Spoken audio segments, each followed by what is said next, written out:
La certification PICS, ce qu'il faut savoir. J'ai évalué et développé mes compétences numériques grâce aux tests passés sur mon profil PICS. Je souhaite maintenant les valoriser officiellement en passant la certification PICS. Je suis donc inscrite à une session de certification. Je pourrai ainsi valider officiellement le niveau atteint pour chaque compétence de mon profil PICS.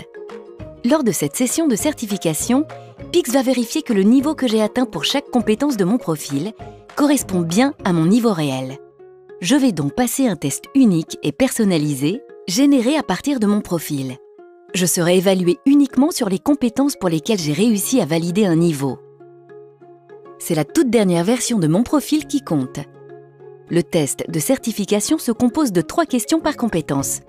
Pour que PICS vérifie à quel point mon profil reflète mon véritable niveau, les questions posées sont des variantes des questions que j'ai déjà réussies. Donc, pas de surprise.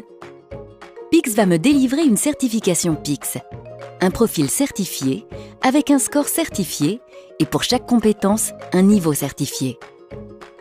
Ce score et ces niveaux certifiés peuvent être inférieurs à ceux de mon profil. Il peut même arriver que ma certification soit rejetée. Pas de panique. Pour éviter ces situations, il suffit d'en comprendre la logique. Prenons la compétence « Interagir ». Si je réponds correctement aux 3 questions, PICS certifie le niveau atteint dans mon profil. Si je rate ou si je passe une des 3 questions, que se passe-t-il? En fonction de mon pourcentage de bonnes réponses sur l'ensemble du test de certification, PICS peut considérer que cas numéro 1, c'est une petite erreur d'inattention. PICS certifie quand même le niveau atteint dans mon profil. Cas numéro 2, cette erreur reflète une petite lacune. PICS certifie le niveau inférieur. Cas numéro 3, si je rate ou si je passe 2 questions sur les 3, PICS considère que cette compétence ne peut pas être certifiée.